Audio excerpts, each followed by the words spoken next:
Salam damai sejahtera bagi kita semua. Mari kita siapkan hati kita untuk beribadah kepada Tuhan. Saya mengundang seluruh jemaat untuk bangkit berdiri.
Ibadah pada hari ini dimulai dengan satu pengakuan bahwa pertolongan kita adalah di dalam nama Tuhan yang menciptakan langit dan bumi, yang kasih setianya sampai selama-lamanya. Salam kasih karunia dan damai sejahtera dari Allah Bapa kita dan dari Tuhan Yesus Kristus, serta persekutuan dengan Roh Kudus menyertai saudara-saudara sekalian. Amin. Shalom. Salam damai sejahtera bagi seluruh jemaat Gereja Kristen Kalam Kudus dimanapun berada. Marilah kita bersama-sama mengagungkan nama Tuhan, sebab hanya Dialah Allah yang layak menerima segala pujian, hormat, dan kemuliaan. Kita bersama-sama menyanyikan pujian dari KPPK nomor 28, Mulia.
Mari kita muliakan namanya.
ya Bapa yang bertahta di dalam kerajaan sorga, kepadamu Tuhan pada saat ini kami datang.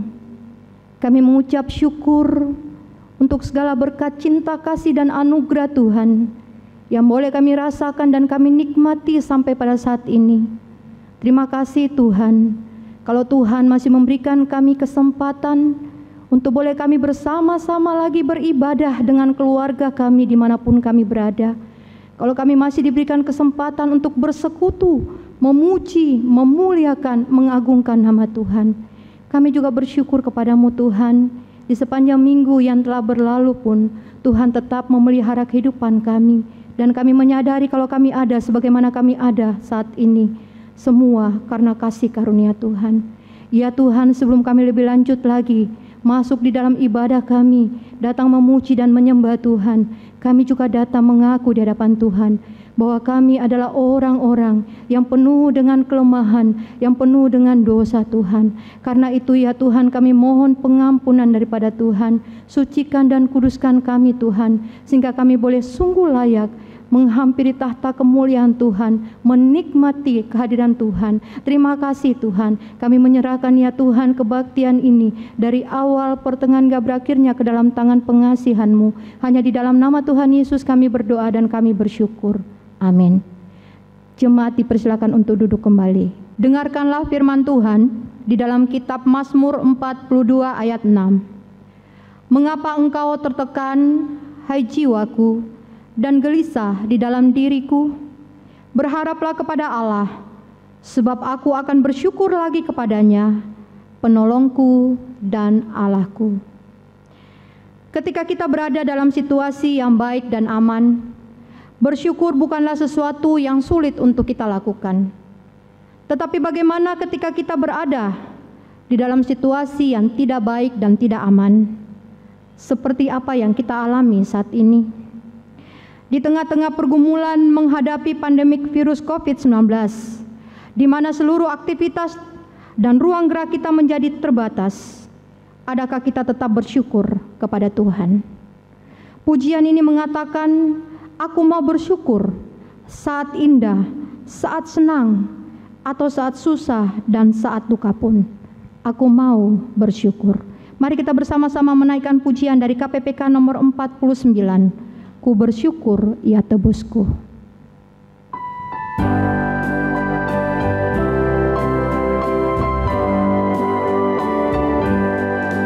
Ku bersyukur ya tebusku, ku diberi berkat limpah.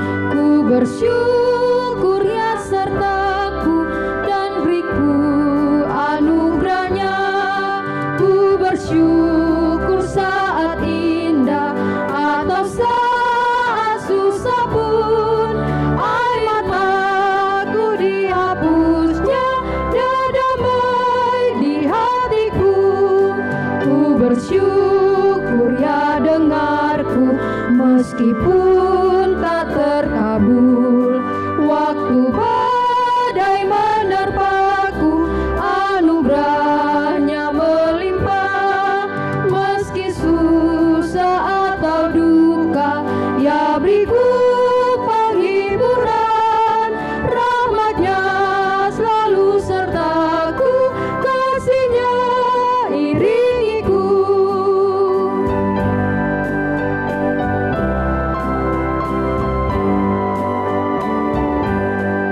Ku bersyukur bunga mawar, meskipun ia berduri. Ku bersyukur diberkati, pengharapanku diberi. Ku bersyukur senang susah, dan damai di hatiku. Ya berikan pengharapannya, ku bersyukur selamanya. Puji nama Tuhan. Kita masih memuji nama Tuhan, sebab Dia Allah yang tidak pernah melupakan kita. Tangannya terus memimpin dan menuntun kita. Dia selalu menolong dan menghibur kita.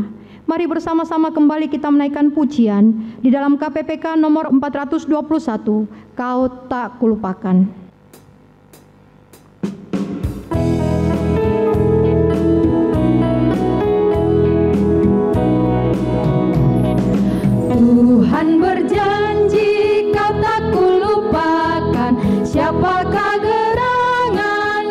menggoncangku. Walau di lembah yang gelap gulita akan dicerahkan oleh kasih-Nya. Kau takkan kulupakan, bukan memimpinmu, bukan menuntunmu. Kau takkan kulupakan, bukan menolongmu dan menghiburmu.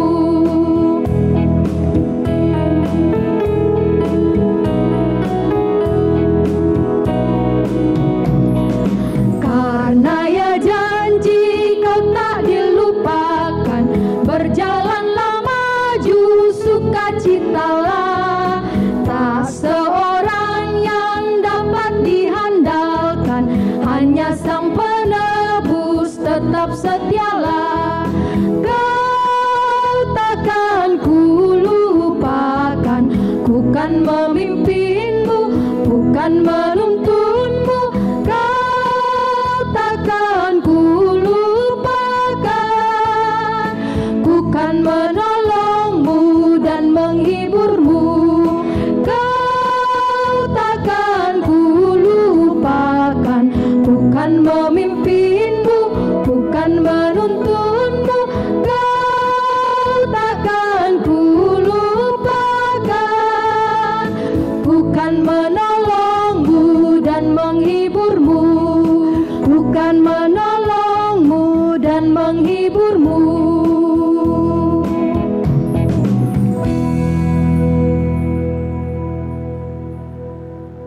Bersama dengan seluruh orang percaya di segala zaman dan tempat, kita akan mengikrarkan pengakuan iman rasuli, dan saya mengajak jemaat untuk bangkit berdiri.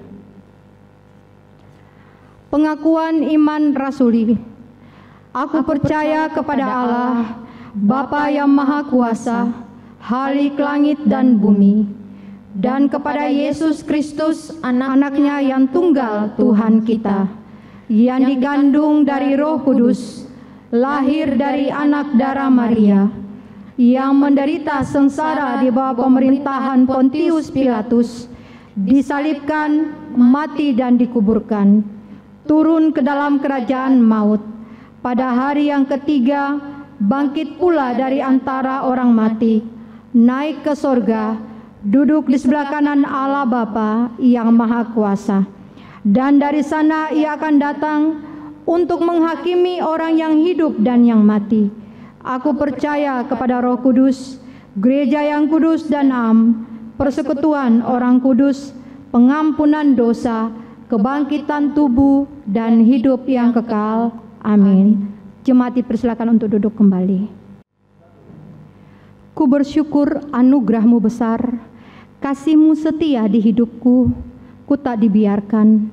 Ku bersyukur Kau telah selamatkanku. Apapun terjadi di hidupku, Kau Allah yang tidak pernah tinggalkan. Demikianlah penggalan lagu yang akan kita dengarkan melalui persembahan pujian dari trio Ras.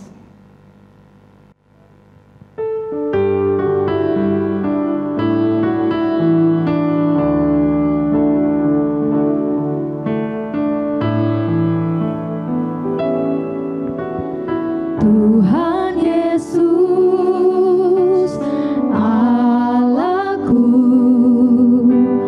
ajarku percaya rencana-Mu yang terbaik di dalam hidupku.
Sebelum kita mendengarkan firman Tuhan yang pada hari ini akan disampaikan oleh Bapak Pendeta Beni Solihin, mari saya mengajak kita kembali untuk memuji Tuhan dari pujian Aku Mengasihi Engkau Yesus.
Selamat bertemu lagi saudara.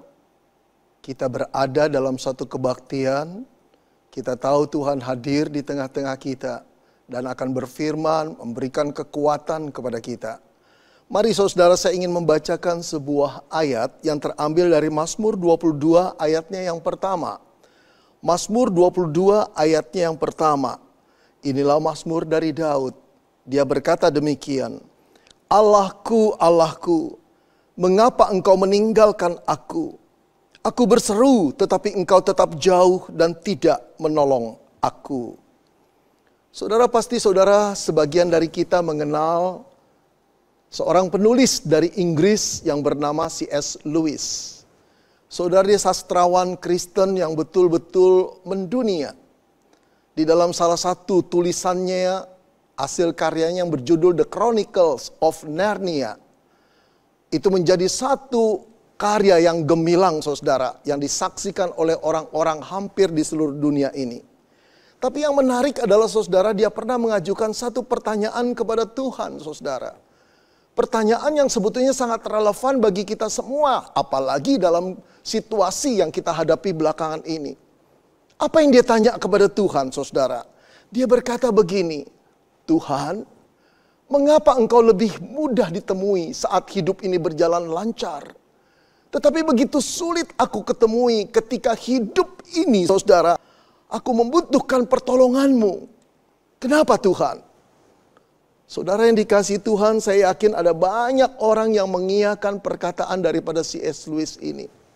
Ada kebenaran di dalamnya. Tuhan lebih mudah diketemui, saudara, saat hidup kita berjalan lancar. Tapi betapa sulitnya untuk menemui beliau ketika kita membutuhkannya. Dia menghilang entah kemana. Apalagi di dalam situasi COVID seperti ini, saudara. Ada banyak anak Tuhan yang mengalami banyak persoalan. Baik persoalan kehidupan, baik persoalan penghasilan, kesehatan, macam-macam yang menekan jiwa banyak anak-anak Tuhan. Mereka menjerit, mereka berdoa, mereka meratap kepada Tuhan. Tetapi tidak ada respon daripada Tuhan. Tidak ada jawaban doa yang nyata yang mereka alami. Lalu di manakah Tuhan itu sebenarnya, saudara? Saudara-saudara, mungkin saja pertanyaan itu menjadi pertanyaan saudara. Saat belakangan ini, karena memang itulah yang dihadapi oleh kebanyakan orang pada umumnya. Saudara, saya kenal seorang anak Tuhan. Ia dan istrinya merupakan pelayan-pelayan Tuhan yang mendedikasikan hidupnya sepenuhnya bagi kemuliaan Tuhan. Saudara, walaupun sepasang suami istri ini hanya karyawan biasa dan gajinya juga pas-pasan, saudara, tetapi mereka sungguh-sungguh hidup dengan pengucapan syukur dan melayani Tuhan sebagai WL di gereja mereka. Saudara, satu kali ada kabar berita bahwa perusahaan di mana sang suami bekerja, saudara, akan mengadakan pemberhentian sementara beberapa pegawai karena kasus COVID-19. Oh saudara, sang suami berdoa kepada Tuhan agar ia dihindari dari pemutusan pekerjaan ini. Tetapi apa kenyataannya, saudara? Ketika pengumuman itu keluar, namanya tercantum di daftar orang yang harus dirumahkan. Saudara, terpukullah dia. Namun jauh lebih terpukul, saudara, ketika dia pulang, ternyata istrinya juga mendapat perlakuan yang sama di perusahaannya. Saudara-saudara, betapa menakutkannya jalan hidup mereka di depan. Sudah terbayang, saudara, bulan depan mereka harus membayar kontrak rumah. Ada 13 kali cicilan motor yang harus mereka bayar. Masih 13 kali. Belum cicilan TV, belum biaya hidup, belum dukungan buat orang tua mereka. Oh saudara-saudara yang dikasihi Tuhan, terbayanglah kesulitan-kesulitan yang akan mereka alami. Belum genap 3 bulan, saudara. Kesulitan itu benar-benar menjadi-jadi. 3 bulan tanpa penghasilan sungguh merupakan badai yang begitu berat di dalam kehidupan mereka. Mereka menangis kepada Tuhan, mereka meratap, mereka berdoa, mereka berseru, Tuhan tolong kami. Tapi Tuhan tidak menjawab, saudara. Tuhan tidak berespon, Tuhan tidak membuat jalan keluar. Mereka mengeluh seolah-olah mereka ingin berteriak, di mana engkau Allahku? Di mana engkau? Tolong kami. Saudara-saudara yang dikasihi Tuhan, apakah pertanyaan itu juga relevan bagi saudara? Saat belakangan ini jiwa saudara terhimpit oleh berbagai persoalan. Engkau meratap, engkau menjerit, engkau berdoa, engkau berseru kepada Tuhan agar Tuhan menolongmu. Tapi kebanyakan kita mendapatkan respon yang diam dari Tuhan. Tak ada tanggapan dari Tuhan. Barangkali engkau merasa diabaikan Tuhan, dianggap sepi. Satu pertanyaan besar yang ada dalam dirimu dan diriku barangkali adalah, di mana engkau Tuhan saat kami membutuhkan pertolonganmu? Di mana engkau? Saudara yang dikasihi Tuhan, kalau kita melihat Alkitab, ternyata para nabi pun mengalami perasaan yang sama di tengah-tengah pergumulan yang hebat. Saudara, saya ingin mengisahkan beberapa. Yang pertama, Daud. Saudara, sejak Daud hendak dibunuh oleh Saul, raja Israel yang pertama, karena iri hatinya, Dimanapun dia ada, dia diburu oleh tentara kerajaan Israel. Daud terpaksa melarikan diri, saudara, dari gurun ke gurun, bersembunyi dari gua ke gua, penuh ketakutan dan kecemasan, saudara. Saudara, di dalam kefrustasian Daud, letih, lesu jiwa dan fisiknya, dia berseru kepada Tuhan, Allahku, Allahku, mengapa engkau meninggalkan aku? Itu tertera dari Mazmur yang kita baca tadi, Mazmur 22 ayat yang pertama. Kisah lain, saudara, saya ingin pergi pada orang yang bernama Ayub. Seorang yang kaya raya, pedagang yang sukses, yang Alkitab katakan Ayub adalah orang yang saleh, jujur, takut akan Tuhan, menjauhi kejahatan.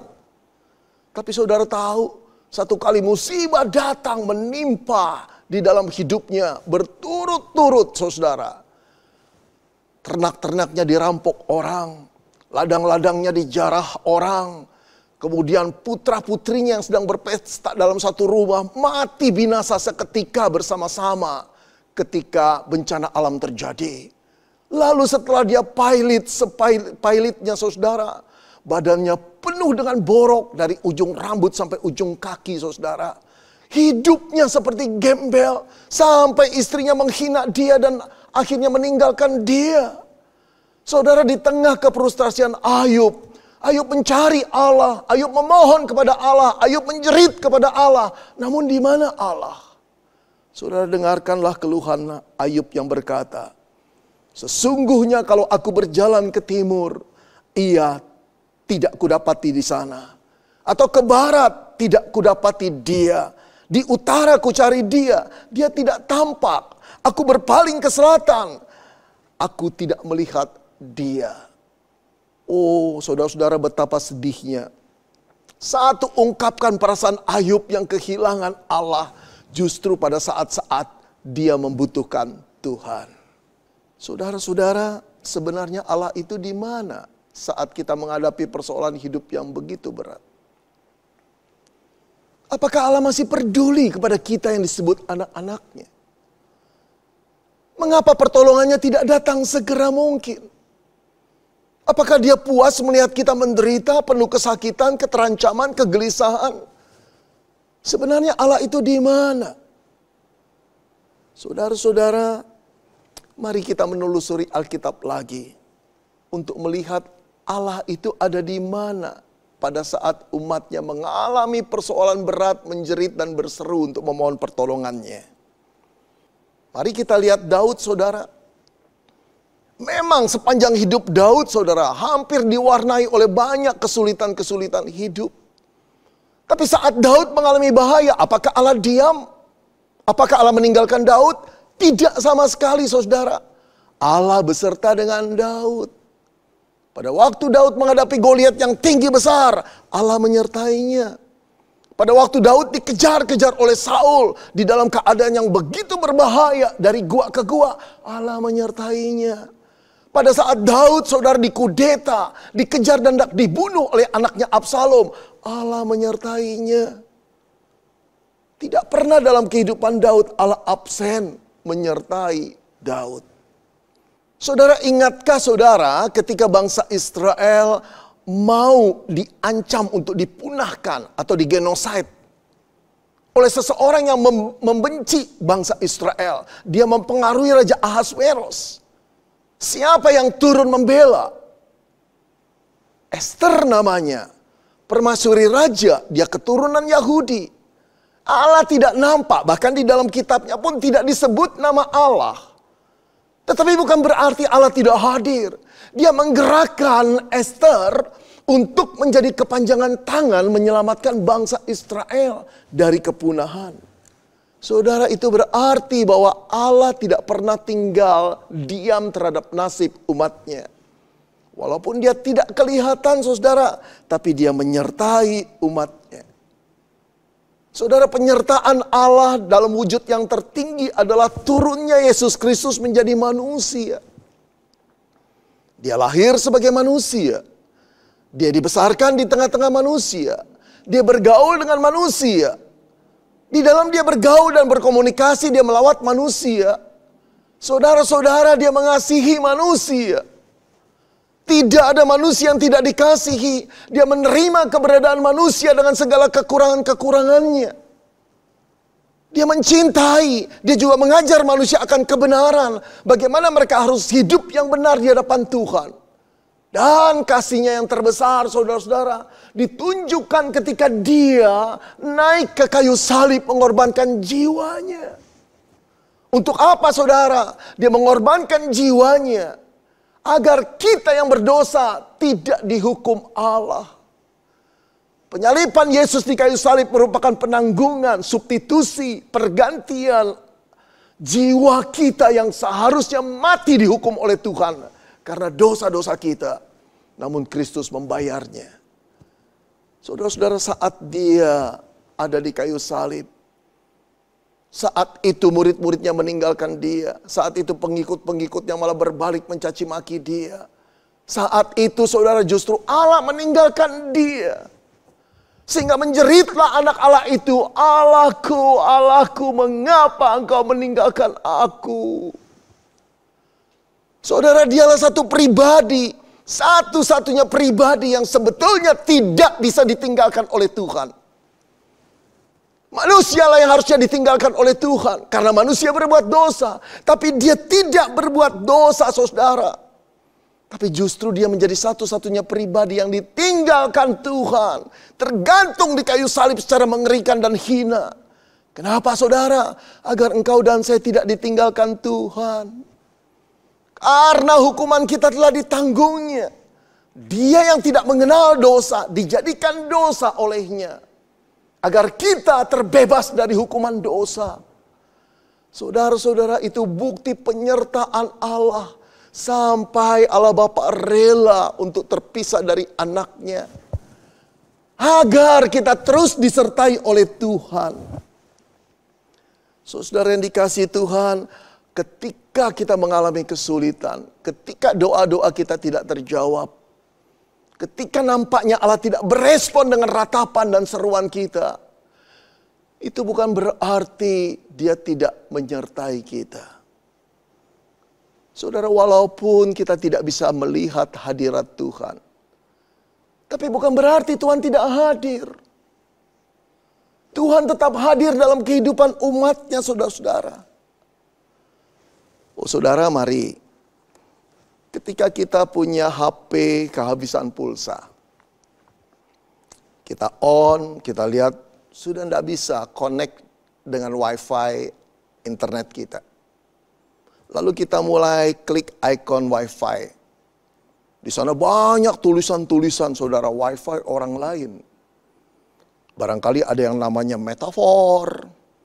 Ada juga signal wifi yang namanya separuh jiwaku. Ada lagi belahan cintaku, macam-macam lah. Nah, saudara, percayakah saudara bahwa di balik signal itu ada power? Di balik signal itu ada pribadi yang memilikinya. Nggak kelihatan, tapi ketika pribadi itu mengizinkan saudara dan saya masuk ke wifi-nya, kita mendapat signal. HP kita hidup kembali.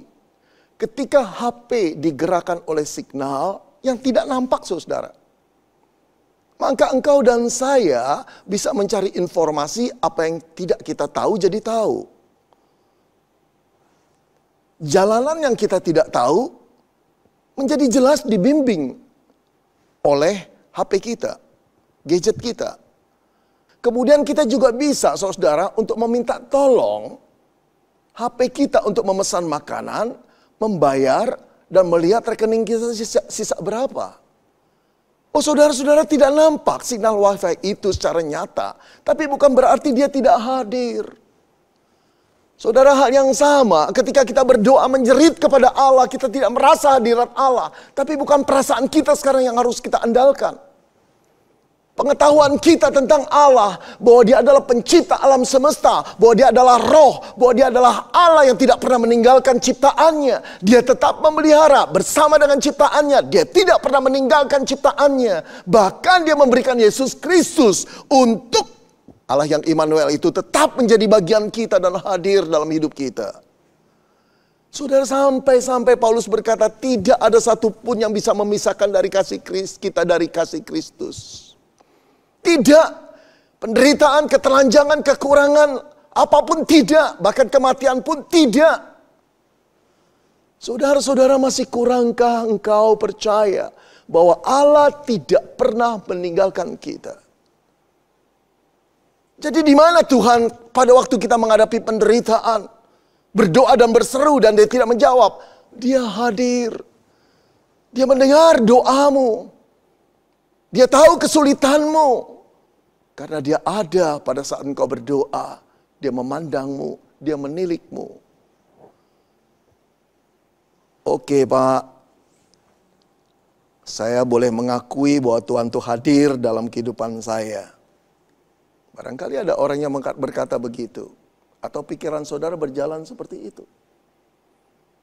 Lalu saudara lanjutkan, tapi masih ada satu pertanyaan Pak yang memburu di kepala saya. Kalau Tuhan hadir, mendengar doa dan melihat kesulitan saya, mengapa Dia tidak segera menolong Pak? Coba Bapak jawab pertanyaan itu.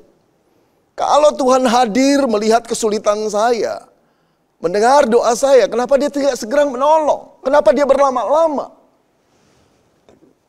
Apakah Dia senang melihat orang stres, gelisah, penuh ketakutan, kesakitan, dan penderitaan? Saudara-saudara, apa yang menjadi pertanyaan saudara telah menjadi pertanyaan saya sekian lama.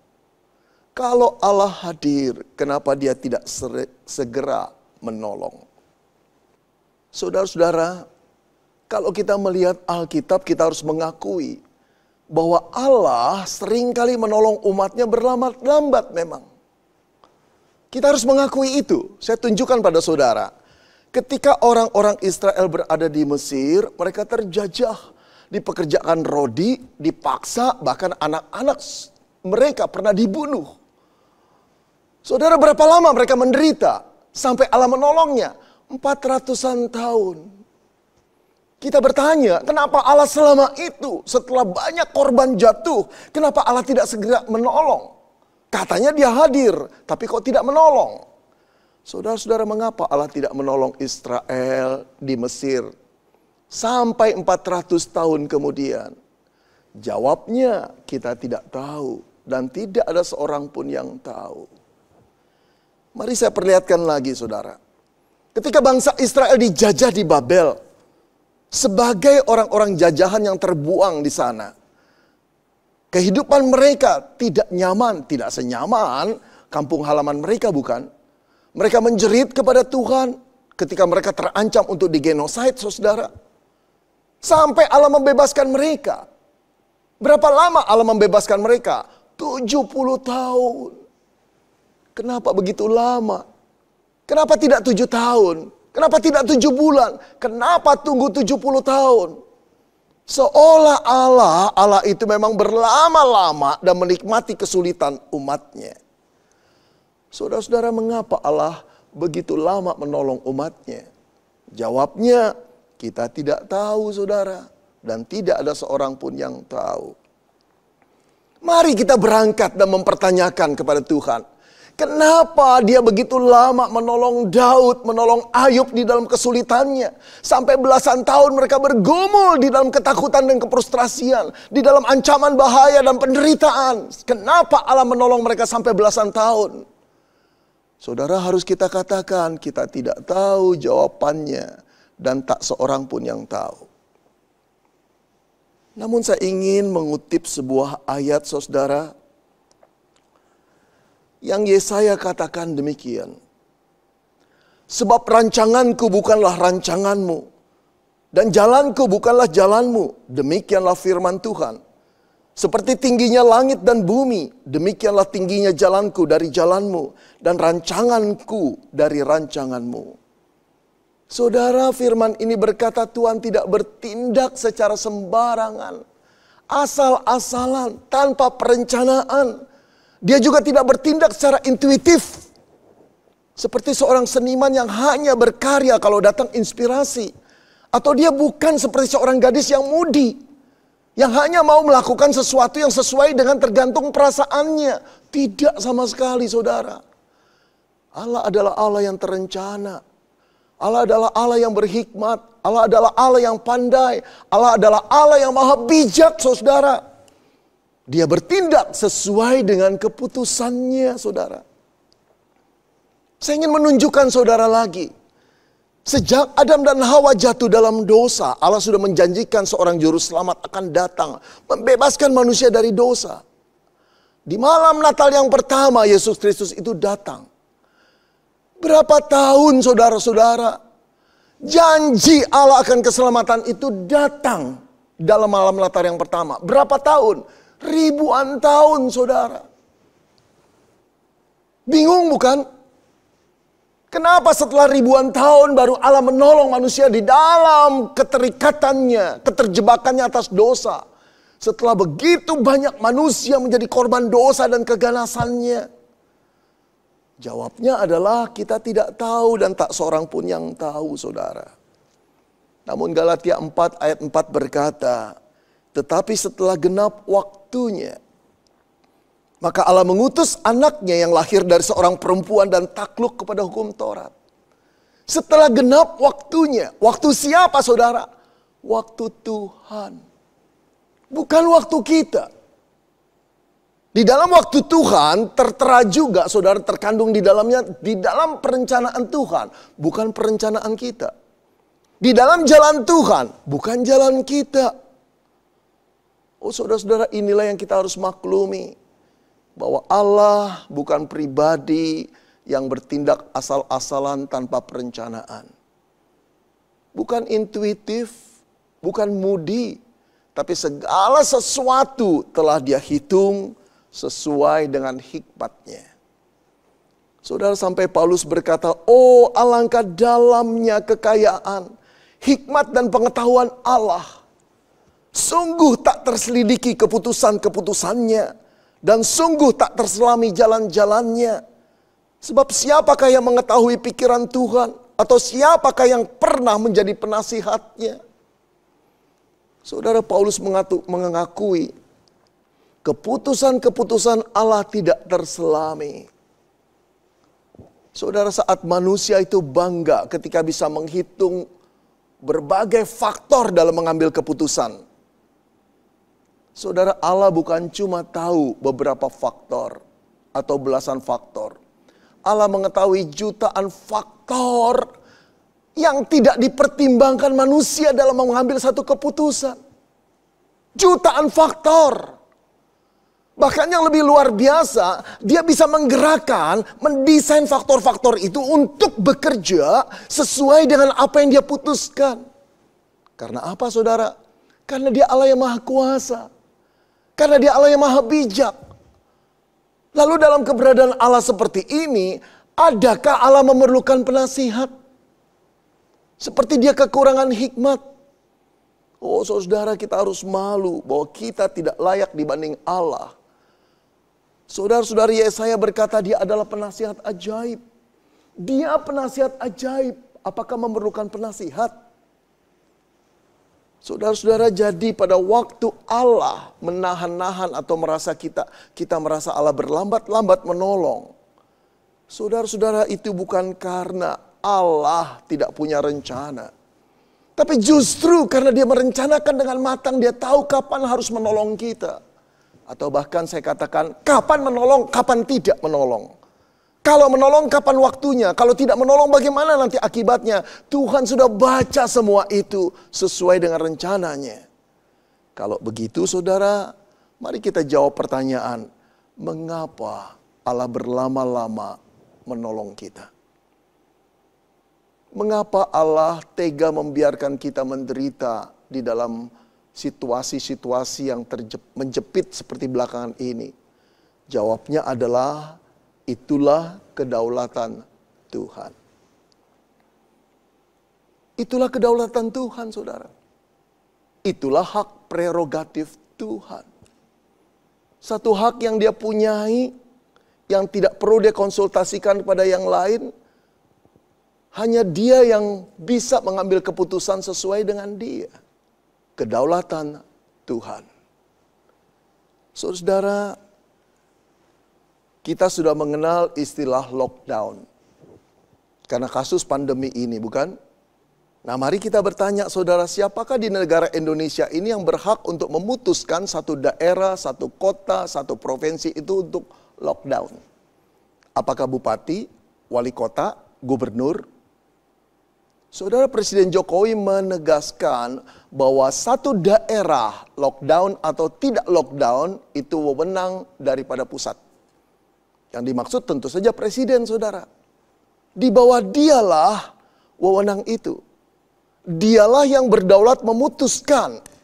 Dialah yang mempunyai hak prerogatif untuk memutuskan lockdown atau tidak lockdown. Karena itu orang-orang di bawahnya harus tahu diri.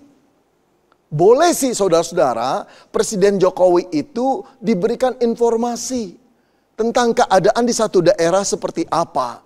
Karena beliau tidak maha tahu, bukan? Karena beliau juga tidak tahu detailnya keadaan budaya situasi lokal setempat. Oleh karena itu perlu diberi informasi agar beliau mengambil kebijaksanaan atau keputusan yang tepat. Tetapi keputusan lockdown atau tidak lockdown itu adalah hak kedaulatan Presiden.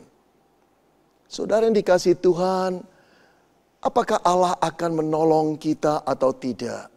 Kapan Dia menolong kita atau tidak dari persoalan kita?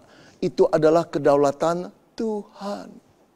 Tapi berbeda dengan seorang presiden yang membutuhkan informasi tambahan supaya mengambil keputusannya tepat. Allah tidak memerlukan informasi tambahan supaya dia tidak salah mengambil keputusan. Allah tidak memerlukan penasihat supaya dia jangan gerasa gerusu menolong orang. Kapan harus ditahan, kapan harus cepat. Tidak perlu. Karena Dia adalah Allah yang maha tahu, saudara. Dia tahu segala hal yang tidak diketahui oleh manusia. Dia lebih tahu dari segala manusia yang terpandai. Dia punya data yang lebih lengkap daripada semua data apapun di seluruh dunia dikumpulkan. Karena Dia pencipta alam semesta ini. Saudara-saudara, hargailah kedaulatan Tuhan. Kita boleh mengeluh. Kita boleh meratap, kita boleh berseru, kita boleh berdoa, kita boleh menangis kepada Tuhan. Dan Tuhan tahu perasaan kita. Tapi akuilah Dia bahwa Dia berdaulat mengambil keputusannya atas diri kita. Saudara-saudara, sebelum COVID melanda Indonesia, barangkali saudara jarang dengar khotbah tentang kedaulatan Tuhan. Saudara, yang banyak saya dengar khotbah-khotbah di YouTube selalu berkisah tentang apa, saudara? Khotbah tentang berkat, kekayaan, kemakmuran, mujizat terjadi. Tanpa sadar, saudara, khotbah-khotbah seperti itu mendorong jemaat untuk meminta, mencari, menggedor pintu Tuhan agar mereka mendapatkan apa yang mereka inginkan. Saudara-saudara, beberapa pengkhotbah berkata, untuk mendapatkan lebih daripada Tuhan, bawalah persembahan lebih banyak lagi. Dengan demikian Allah yang tidak pernah berhutang akan melunaskan, bahkan menambahkan apa yang kamu beri. Saudara-saudara yang dikasihi Tuhan, tanpa sadar pula jemaat sedang diajarkan bagaimana cara menyetir Allah, memanipulir Allah, menggerakkan Allah. Apakah betul ajaran ini? Kalau gitu, itu bukan Allah yang berdaulat. Yang bisa dimanipulir, digerakkan, disetir oleh jemaat dengan pemberiannya, dengan doanya, dengan puasanya, dengan ritual agamanya. Saudara-saudara yang dikasihi Tuhan, setelah kasus COVID baru ternyata, saudara-saudara, bahwa pengajaran itu tidak benar sama sekali. Tidak ada persembahan, tidak ada pelayanan, tidak ada ibadah yang bisa memaksa Allah untuk menghilangkan COVID dalam dunia ini. Tidak ada. Tidak ada doa, tidak ada iman, tidak ada puasa, tidak ada penengkang-penengkingan untuk membuat COVID ini hilang dari muka bumi. Tidak ada minyak urapan, saudara, yang bisa mengusir COVID dan menangkal COVID dari tubuh anak-anak Tuhan orang Kristen. Tidak ada. Karena apa, saudara? Karena Allah tidak bisa dipaksa. Dia adalah Allah yang berdaulat. Bagian kita adalah let God be God. Biarkan Tuhan menjadi Tuhan. Biarkan Tuhan memutuskan apa yang kehendaknya, rancangannya. Bagian kita adalah mentaatinya, menghormatinya, tunduk kepadanya. Dan menunggu waktu Tuhan menjadi waktu kita. Saudara yang dikasihi Tuhan, ingatkah saudara pada kasus Sadrah, Mesah, Abednego, teman-teman Daniel? Ketika berada di Babel, di bawah kerajaan Babel, rajanya Nebukadnezar, yang menginginkan seluruh orang menyembah patung emasnya. Tapi Sadrah dan Mesah, Abednego mengatakan tidak. Mereka ditangkap, mereka ditanya sekali lagi oleh raja, maukah engkau menyembah? Kalau menyembah kami lepaskan, kalau tidak menyembah kamu akan dibakar. Saudara, mereka berkata, kami tetap tidak akan menyembah patung Tuanku. Saudara, raja marah sekali, memerintahkan pegawai-pegawainya untuk memanaskan tungku perapian 7 kali lipat lebih besar dari semula. Menakutkan sekali. Tapi bagaimana reaksi Sadrah, Mesah, Abednego? Mereka malah berkata demikian. Jika Allah kami yang kami punya sanggup melepaskan kami, maka ia akan melepaskan kami dari perapian yang menyala-nyala itu. Dan dari dalam tanganmu ya Raja. Tetapi seandainya tidak, hendaklah Tuanku mengetahui ya Raja, bahwa kami tidak akan memuja dewa Tuanku. Dan tidak akan menyembah patung emas yang Tuanku dirikan itu. Oh saudara, inilah iman yang sejati. Iman yang tetap setia dalam keadaan apapun. Walaupun bukan cuma bahaya, kematian bisa tiba. Bagi orang percaya, apalagi kita yang telah diselamatkan di dalam Yesus, saudara. Kematian itu hanya pengantar kita bertemu dengan Yesus. Kematian itu tidak bisa dihindari. Tapi beruntunglah ketika kita mengalami kematian dengan iman di dalam Yesus. Karena dia telah mengganti hukuman dosa kita, bukan? Saudara-saudara yang dikasihi Tuhan, kematian bisa datang pada siapa saja. Dan satu kali kelak kita seorang demi seorang akan mendapat kematian itu. Tapi berbeda menghadapi kematian dengan iman dan menghadapi kematian dengan ketakutan. Ketika kematian itu datang dan kita tetap beriman. Kalau memang Allah mengizinkan mati, itu berarti kehendaknya. Allah memutuskan atas dasar kedaulatannya. Let God be God. Jangan marah kepada Tuhan karena kedaulatannya. Tapi kalau kedaulatannya memutuskan kita akan selamat, diancam seperti apapun, bahaya kematian berkali-kali pun menyerang kita, tetap saja kita akan hidup, bukan? Saudara-saudara, biarlah kita beriman kepada Tuhan. Sekarang mulai belajar tentang kedaulatan Tuhan. Akuilah dia di dalam segala situasi. Boleh berdoa, boleh berseru, boleh berharap, tapi jangan paksa Tuhan. Jangan kau berpikir karena engkau beriman, karena engkau melayani Tuhan, karena engkau memberi persembahan, karena engkau berbakti kepada Tuhan, maka Tuhan akan mengabulkan doamu. Terserah Tuhan, suka-suka Tuhan, karena dia Allahnya, bukan kita Allahnya Tuhan. Saudara-saudara, belajarlah untuk menghormati Tuhan. Mengasihi dia dalam segala keadaan. Apakah kita hanya mau menerima apa yang baik dari Tuhan, tapi ketika kita sulit kita marah kepada Tuhan? Saudara-saudara, saya ingin sekali mengisahkan kisah seorang anak Tuhan yang bernama Michael Robert Marampe. Viral di medsos beberapa minggu yang lalu. Saudara, usianya 28 anak muda ini. Pekerjaannya adalah dokter. Ia berasal dari kota Mobagu, Sulawesi Utara. Saudara, pada dasarnya Dr. Michael ini hendak merencanakan pernikahannya pada tanggal 11 April bulan lalu. Dengan kekasihnya, dengan tunangannya yang sudah dia kenal bertahun-tahun. Orang-orang yang takut akan Tuhan pula mereka berdua ini. Saudara, tetapi karena tugas panggilannya, dia merawat orang-orang yang terpapar COVID, mereka berunding dan menyatakan setuju untuk memundurkan atau menunda perkawinan mereka, saudara. Tetapi justru karena mereka menunda perkawinan mereka ini dan tetap melayani orang-orang COVID, Dr. Michael terkena COVID-19. Saudara, dia dirawat di rumah sakit. 8 hari lamanya dia dirawat di sana, saudara. Lalu dia mengunggah videonya yang penuh dengan simpati. Kita lihat sebentar, saudara ya, video ini. Halo teman-teman semua, selamat pagi dan selamat beraktivitas. Saya Dr. Michael Robert Marampe. Hari ini adalah hari ke-8 saya dirawat dan saya menjadi salah satu korban dari COVID-19. Buat saya, menjadi seorang dokter itu adalah suatu kebanggaan tersendiri. Tetap bisa melayani pasien, bisa membantu banyak orang, dan tidak ada penyesalan sedikit pun.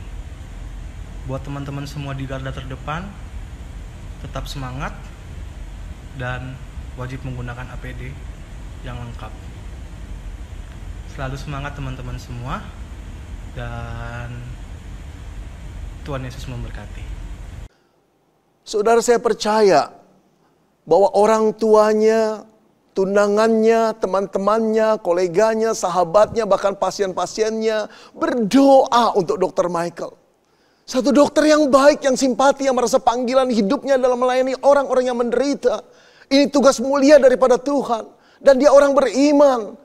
Kalau teman-temannya, koleganya, tunangannya, orang tuanya berdoa kepada Tuhan, seharusnya Tuhan dengar, bukan?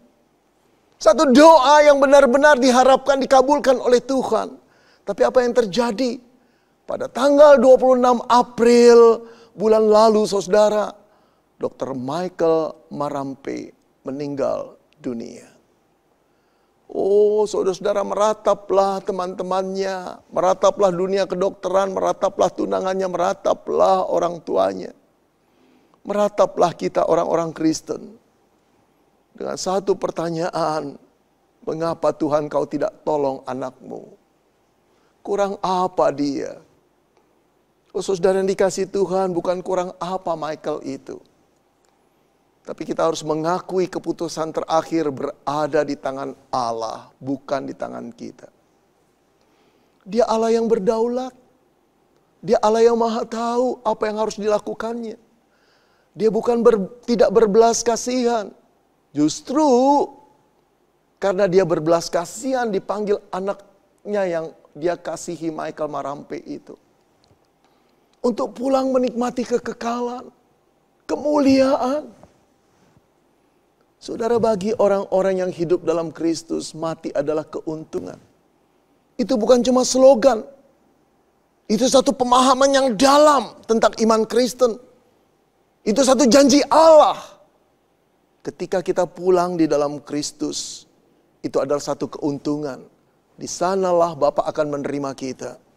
Di sanalah Bapa akan memperlihatkan rumah yang disediakan Kristus. Bukan karena kita baik, tapi karena Kristus penebus kita telah membayar lunas seluruh hukuman dosa kita.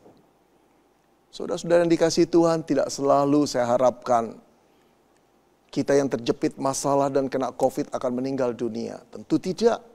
Kita boleh berdoa. Dan kedaulatan Tuhanlah yang memutuskannya. Jangan sedih, jangan takut. Dengan mengakui kedaulatan Tuhan, disitulah kita menunjukkan iman yang sejati. Lakukan apa yang kau pandang baik, Tuhan. Aku akan menerimanya. Tuhan akan menghibur, Tuhan akan menguatkan engkau dan saya di dalam masa-masa sulit ini. Tapi jangan, saudara, jangan berkurang imanmu kepada Tuhan. Justru di saat seperti inilah Tuhan menguji apakah iman kita menjadi emas yang murni atau cuma besi, karatan yang tak berharga. Biarlah kita berkata, Tuhan, tolong aku untuk boleh mengakui engkau Allah yang berdaulat. Lakukanlah apa yang kau pandang baik bagi kami anak-anakmu. Amin. Diberikan kesempatan bagi kita untuk turut berbagian dalam pelayanan pekerjaan Tuhan melalui persembahan. Jemaat Gereja Kristen Kalam Kudus Bone dapat memberikan persembahan melalui nomor rekening gereja atau membawanya kepada bendahara, yaitu Ibu Indriani dan Saudari Fitri. Bagi jemaat Gereja Kristen Kalam Kudus yang lain, dimohon untuk memperhatikan nomor rekening gereja masing-masing dan tata cara pemberian persembahan yang telah ditetapkan oleh majelis jemaat masing-masing. Mari bersama-sama kita menaikkan pujian, Sungguh Ku Bangga Bapa.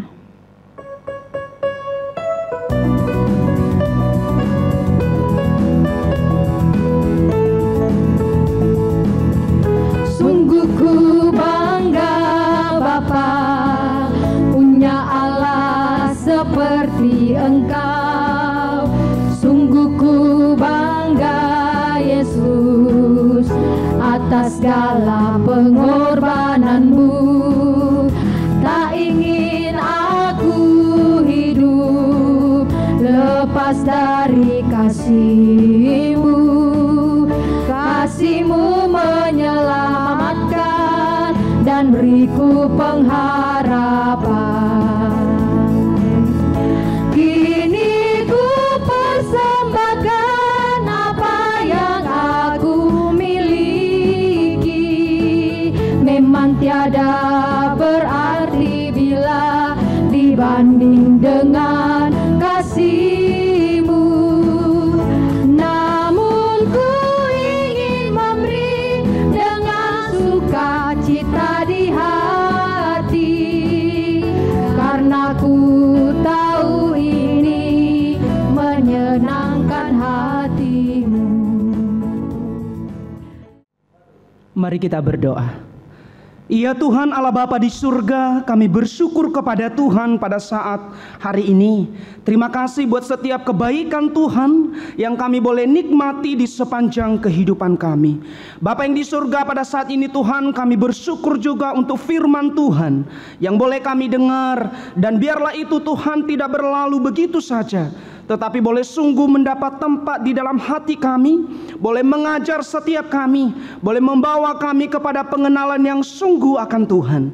Sehingga semakin hari Tuhan, kami terus ya Tuhan mencari Tuhan dan terus memberitakan kebaikan Tuhan kepada setiap orang-orang yang ada di sekeliling kami.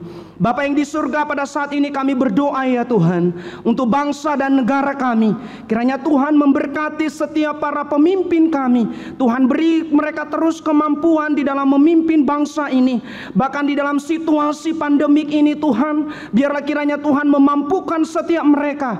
Tuhan berikan kerjasama kesehatian di dalam mengambil satu kebijakan untuk memutus mata rantai COVID-19 ini. Bapa yang di surga, pada saat ini juga ya Tuhan, kami terus berdoa untuk setiap jemaat Tuhan yang sedang sakit, bahkan yang lanjut usia. Tuhan, kiranya Engkau yang senantiasa menolong setiap mereka. Tuhan, teguhkan setiap iman mereka. Tuhan, terus yang senantiasa memelihara setiap mereka. Ajar mereka untuk senantiasa bersyukur kepadamu. Ajar terus mereka untuk senantiasa berharap kepada Tuhan. Dan biarlah iman kepercayaan mereka senantiasa teguh di dalam Tuhan. Bapa yang di surga, kami juga terus berdoa ya Tuhan, untuk pertumbuhan iman jemaat di tengah-tengah pandemik virus COVID-19. Kiranya Tuhan yang senantiasa terus memberikan di dalam hati mereka hati yang tekun, hati yang setia untuk membaca, merenungkan firman-Mu, bahkan beribadah kepada Tuhan. Sehingga melalui situasi ini pun Tuhan tidak membuat mereka undur daripada Tuhan, tetapi membuat mereka semakin setia kepada Tuhan. Mereka senantiasa semakin rindu akan firman-Mu, sehingga kehidupan iman kerohanian mereka senantiasa bertumbuh di dalam Tuhan. Bapa yang di surga, kami juga terus berdoa buat setiap jemaat Tuhan di dalam pergumulan setiap mereka, di dalam rencana harapan mereka. Kami serahkan mereka ke dalam tangan pengasihan-Mu. Biarlah kiranya Tuhan terus memimpin setiap mereka, sehingga mereka pun Tuhan boleh senantiasa percaya sungguh kepada Tuhan. Sekalipun situasi ini Tuhan sulit untuk dijalani, tetapi itu tidak membuat mereka untuk tetap percaya kepada Tuhan. Bapa di surga, kami juga berdoa ya Tuhan, di mana pada saat ini kami boleh berbagian untuk memberikan persembahan. Kiranya Tuhan memberkati persembahan ini, sehingga persembahan boleh dipakai untuk pekerjaan pelayanan Tuhan di setiap gereja Kristen Kalam Kudus yang ada di seluruh Indonesia. Kiranya Tuhan yang memberkati. Berkati terus setiap majelis, setiap bendahara yang mengelola persembahan ini, sehingga mereka Tuhan diberi hikmat oleh Tuhan, sehingga di dalam pengelolaan persembahan ini dapat dikelola dengan baik, dengan hati yang takut akan Tuhan. Terpuji nama-Mu ya Tuhan. Inilah doa dan seruan kami. Hanya di dalam nama Tuhan Yesus kami berdoa dan mengucap syukur kepada Allah Bapa di surga. Amin. Kita akan mengakhiri seluruh rangkaian kebaktian kita pada hari ini. Saya mengajak jemaat untuk berdiri dan kita menaikkan pujian doksologi.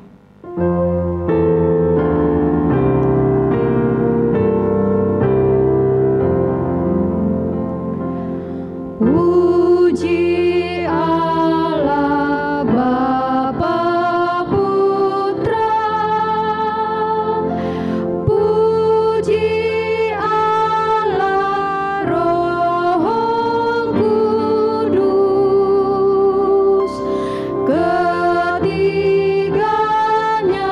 yang esa. Pohon selamat sumber berkat. Amin.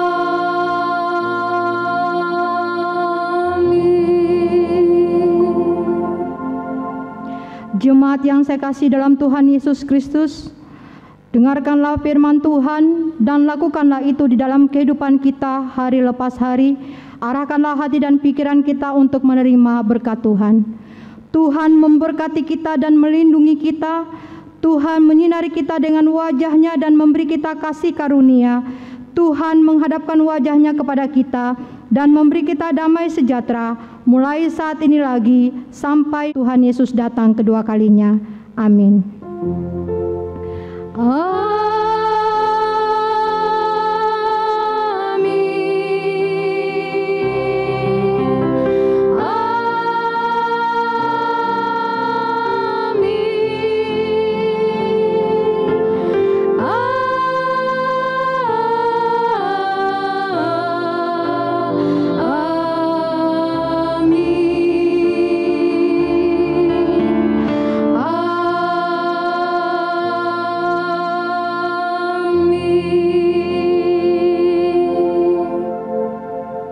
Kebaktian kita telah selesai.